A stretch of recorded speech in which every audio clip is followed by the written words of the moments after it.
আসসালামু আলাইকুম, সকলের সুস্বাস্থ্য কামনায় শুরু করছি আমার আজকের আরও একটি নতুন ব্লগ। আজকের ব্লগটি দেখার জন্য আপনাদের সবাইকে স্বাগত জানাচ্ছি। আশা করছি যে যেখানেই আছেন প্রত্যেকেই তার নিজ নিজ অবস্থানে খুবই ভালো আছেন এবং সুস্থ আছেন।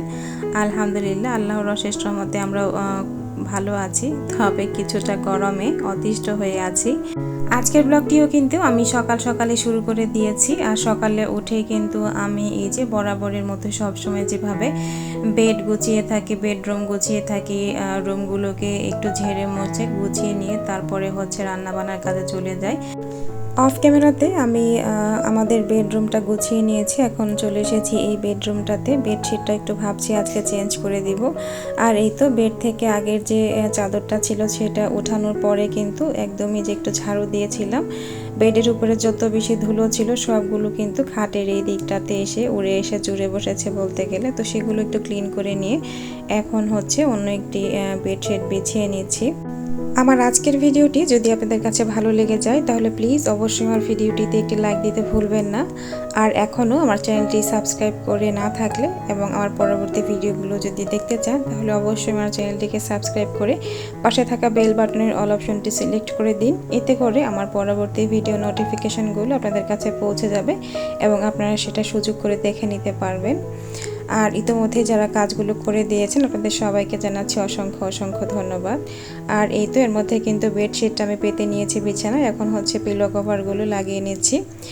আর দেখা যায় যে আমি একটু তাড়াহুড়ো করে এই সময়টাতে কাজগুলো একটু করার চেষ্টা করি, একটু সকাল সকাল উঠে ঘর দোর গুছিয়ে তারপরে চলে যাই রান্নার কাজে। তা না হলে দেখা যায় সময় যত বাড়তে থাকে তাপমাত্রাও কিন্তু তত বেশি বাড়তে থাকে, আর সেই সঙ্গে পাল্লা দিয়ে আমাদের কাজও তো বাড়তে থাকে। তো সেই জন্যই ভাবছি যে একটু ঝটপট সকাল সকালই ঘরটা একটু গুছিয়ে নিয়ে তারপরে হচ্ছে দুপুরের রান্নার কাজটা সেরে নেব। তা না হলে দেখা যাবে যে তাপমাত্রা এত বেশি থাকবে দুপুর টাইমটাতে, তখন রান্নাঘরে গিয়ে রান্না করাটা আমার জন্য যেমন কঠিন হবে ঠিক তেমনই সেই সময়টাতে যদি আমি চুলা জ্বালাই তাহলে পুরো ঘরটাই কিন্তু একদমই গরম হয়ে থাকবে, সেখানে কিন্তু টেকায় অনেক বেশি মুশকিল হয়ে যাবে। বেডশিটটা চেঞ্জ করার পরে এখন হচ্ছে ঘরের যে বাকি আসবাবপত্র আছে সেগুলো একটু ধুলো ঝেড়ে নিচ্ছি। দেখা যায় যে বিছানা ঝাড়ু দিতে গেলে বিছানার মধ্যে যে ধুলোটা থাকে সেগুলো কিন্তু বাকি সব কিছুর উপরে একটু এসে এসে পড়ে। তো সেই জন্যই আজকে যেহেতু আরও বেডশিটটা চেঞ্জ করেছি, অনেক বেশি ময়লা বেরিয়েছে বিছানা থেকে। আগের বেডশিটটা যেহেতু উঠিয়েছি ঝাড়া দিতে দেখা গিয়েছে সবগুলো ময়লা অন্যান্য যে আসবাবপত্র আছে সেগুলোর উপরেও চলে গিয়েছে, তাই এগুলো একটু হালকা করে উপর থেকে মুছে নিচ্ছিলাম। আর সকালে ঘুম থেকে ওঠার পরে নাস্তা করার সঙ্গে সঙ্গে ডাইনিং টেবিলটাও পরিষ্কার করে নিয়েছি খুব ভালো করে, যাতে দুপুরে খাবার আগ পর্যন্ত সেখানে আর হাত দিতে না হয়। তা না হলে দেখা যেত যে এগুলো শেষ করে আবার ডাইনিং এরিয়াটা পরিষ্কার করতে হতো। তাই নাস্তা করার পরপরই ডাইনিং এরিয়াটা একদমই ভালো করে ঝকঝকে চকচকে করে পরিষ্কার করে নিয়েছি। আর এই তো পাশের ফ্লাওয়ার ভাসের ফ্লাওয়ারগুলো একটু গুছিয়ে ঠিকঠাক জায়গার মতো রেখে দিলাম। আর এই তো আমার বেডরুমটা গুছানো কিন্তু হয়ে গিয়েছে একদমই পরিপাটি। আর বেডরুম পরিপাটি হওয়ার পরে মনটা এত বেশি ভালো লাগে, যেদিন আমি ঘরটা একটু ভালো করে ডিপ ক্লিনিং করি বা একদম বেডশিটটা একটু চেঞ্জ করে দিই, বারবার আমার কাছে মনে হয় যে অনেক বেশি শান্তি লাগছে, অন্যরকম একটা ভালো লাগা কাজ করে। সব কিছু চোখের সামনে যদি একদমই গোছানো পরিপাটি থাকে মনের ভিতরে কিন্তু অন্যরকম একটা শান্তি কাজ করে। আর এই তো এখন চলে এসেছি আমি আমার যে ড্রয়িং রুমটা আছে সেখানে। আর এখানে কিন্তু আমি অনেক দিন থেকে এসে যে একটু ঝাড়মোছ করব সেটা আর করা হচ্ছে না। আর দেখা যায় যে এখানে যেহেতু খুব একটা আসা হয় না, তাই খুব প্রতিদিনই যে একটু গুছাতে হবে বা ঝাড়ু দিতে হবে সেটার প্রয়োজন হয় না। মোটামুটি হালকা পাতলা একটু ঝাড়ু দিয়ে নিলেই হয়ে যায়। জাস্ট আমি যখন রুমটা মপ করি তখনই একটু হালকা পাতলা কোষণগুলো এলোমেলো থাকলে একটু গুছিয়ে রাখি। এছাড়া প্রতিদিন কিন্তু এভাবে ঝাড়ু দেওয়ার প্রয়োজন হয় না সোফাগুলো। তো যেহেতু মাঝখানে দেখা গিয়েছে কয়েকদিন এইভাবে পরিষ্কার করিনি, তাই ভাবলাম যে আজকে একটু ভালো করে ঝেড়ে পরিষ্কার করে তারপরে একবারে ঘরটা মুছে নেব। আর দেখতেই পেলেন তো একটা ঝাড়ু দিতে গেলে কিন্তু অন্য ফার্নিচারের উপরে সবগুলো ধুলা গিয়ে পড়ে। আর এই তো আমার সেন্টার টেবিলটার উপরেও কিন্তু প্রচুর পরিমাণে ধুলা পড়েছিল সোফা থেকে উড়ে গিয়ে, তো সেগুলোকেও এখন আবার একটু ঝেড়ে মুছে তারপরে একটু পরিষ্কার করে নিতে হবে। একটা কাজ করতে গেলে যে কয়টা কাজ বের হয় সেটা আসলে বলার অপেক্ষা রাখে না।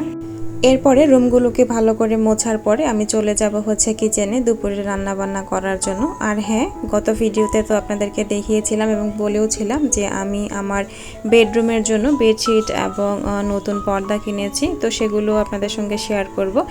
একটু অপেক্ষা করুন, এরপরই হচ্ছে আপনাদের সঙ্গে আমি কি বেডশিট এবং আমার বেডরুমের জন্য কি পর্দা কিনেছি সেগুলো আপনাদের সাথে শেয়ার করছি, এবং এরপরই হচ্ছে আমি আমার রান্না বান্না করতে চলে যাব। আর এই তো ড্রয়িং রুমে যেই গাছটা রাখা আছে রিয়েল প্লান্ট, তো সেগুলোর পাতার আগা দেখলাম অনেকটা মরে গিয়েছে কয়েকটা, তো সেগুলো একটু কেটে দিলাম। আর এমনিতে শুকনো পাতা দেখতে কেন যেন ভালো লাগে না এভাবে তাজা গাছের মধ্যে।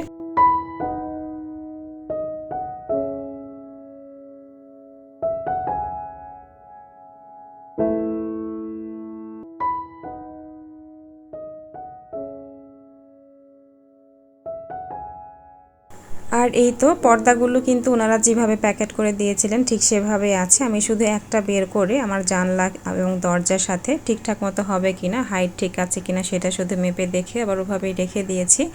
ভেবেছি যখন একটু রিল্যাক্স থাকবো, সময় সুযোগ বুঝে তখন হচ্ছে এগুলো জানলাতে লাগাবো, এবং সেই সঙ্গে সেই ভিডিওটা নিশ্চয়ই আপনাদের সঙ্গে শেয়ার করবো ইনশাল্লাহ। অবশেষে আমি আমার জানালার জন্য এই পর্দাগুলো নিয়েছি। আর আমার কাছে মনে হয়েছে এটা খুব বেশি হেভিও না, আবার একদমই পাতলাও না। আর এটা আমার কাছে মনে হয়েছে ইজিলি ওয়াশ করা যাবে এবং অনেক তাড়াতাড়ি শুকিয়ে যাবে। তো সব কিছু মাথায় রেখে এই পর্দাটা আপাতত কিনেছি। আপনাদের কাছে কেমন লেগেছে অবশ্যই কমেন্টের মাধ্যমে জানাতে পারেন।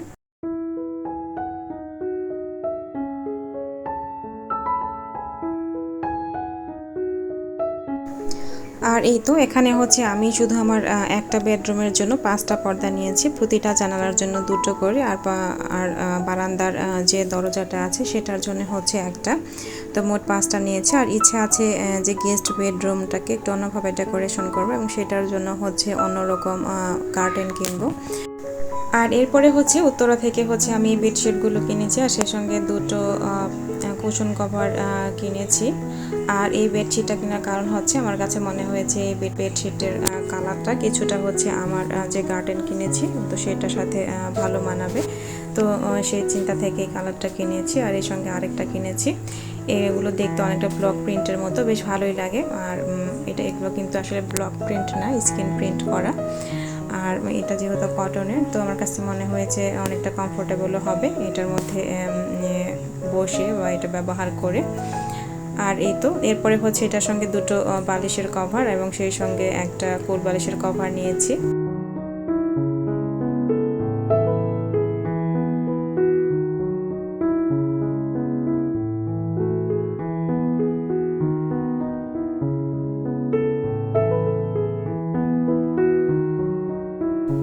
আর এরপরে হচ্ছে আমি 2টো কুশন কভার নিয়েছি বেডের জন্য, আর এগুলো হচ্ছে 3D প্রিন্ট করা, দেখে বেশ ভালো লাগলো, ভাবলাম যে নিয়ে নিই।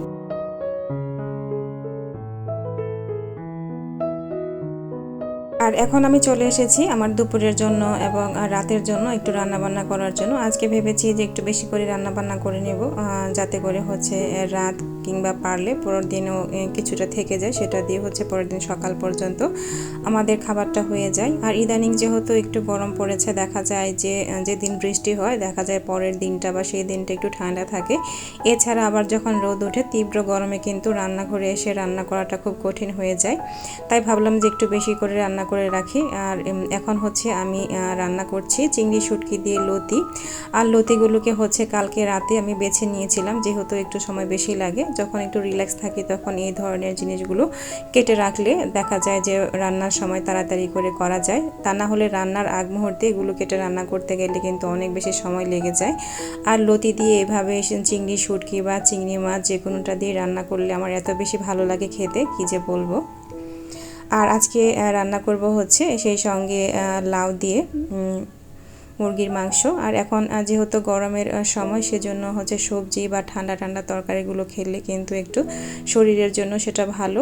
আর সে বিবেচনা করে ভাবলাম যে লাউটা দিয়ে মুরগির মাংস রান্না করি। আর এখানে হচ্ছে একটু ডাল রান্না করে নিলাম, যেহেতু লতি রান্না করেছি, লতির সঙ্গে কিন্তু ডালটা খেতে অনেক বেশি ভালো লাগে। আর এই যে রান্নার সময় যখন চারপাশে আশেপাশে চুলোর এভাবে তেল ছিটে যাবে, মশলা ছিটে যায়, সঙ্গে সঙ্গেই হচ্ছে পরিষ্কার করে নিলে পরে কিন্তু আর খুব বেশি ঘষা মাজা করতে হয় না। রান্না শেষ করে উপরে জাস্ট একটু ভেজা কাপড় দিয়ে মুছে নিলেই হয়। প্রথমেই হচ্ছে আমি মাংসটা একটু পেঁয়াজের সঙ্গে ভালো করে একটু ভেজে নিয়ে তারপরে মশলা দিয়ে কষে এখন লাউটা দিয়ে দিচ্ছি। এভাবে লাউ দিয়ে মুরগির মাংস রান্না করলে কিন্তু খেতে বেশ ভালোই লাগে। আর যেহেতু একটু গরমের সময় আমরা একটু যদি সবজি বা এই ধরনের ঠান্ডা তরকারিগুলো খাই, তাহলে এটা কিন্তু আমাদের শরীরের জন্য অনেক বেশি ভালো। পরিস্থিতি যেমনই হোক না কেন, আমরা যারা গৃহিণী আছে আমাদের কিন্তু রান্নাবান্না থেকে কোনো ছুটি নেই। জীবন চালাতে গেলে রান্নাবান্না করতেই হবে, খেতেই হবে, আর সেই সঙ্গে কিন্তু আমাদের সংসারের কাজগুলো ঠিকঠাক মতো করতে হবে। আর পরিস্থিতি যেরকমই আসুক না কেন, খুব বেশি গরম কিংবা বেশি ঠান্ডা সেটা কোনো বিষয় না। যদি আমরা একটু বুদ্ধি খাটিয়ে একটু প্ল্যানিং করে আমাদের কাজগুলোকে গুছিয়ে নিই, তাহলে দেখা যাবে গরম কিংবা ঠান্ডা যেরকমই হোক না কেন, তীব্র গরমেও কিন্তু আমরা রান্নাবান্না সহ সংসারের যাবতীয় কাজকর্ম আমরা চাইলে 2 থেকে 3 ঘন্টার মধ্যে শেষ করে নিতে পারি, আগে একটু পূর্ব পরিকল্পনা করে রাখলে। আর এই তো দেখতেই পাচ্ছেন আমার রান্না কিন্তু শেষ হয়ে গিয়েছে। আর এখন শুধু বাকি থাকলো ঘরটাকে ভালো করে মুছে নেওয়া। আর এই তো এখন কিন্তু বাজে সময় সকাল প্রায় 11:30। আর আমি কিন্তু কাজগুলো শুরু করেছিলাম সকাল 8:30 থেকে। তো এর মধ্যে কিন্তু আমার সব কাজ শেষ। আজকের মতো এখান থেকে বিদায় নিয়ে নিচ্ছি। সবাই ভালো এবং সুস্থ থাকলে হাফেজ।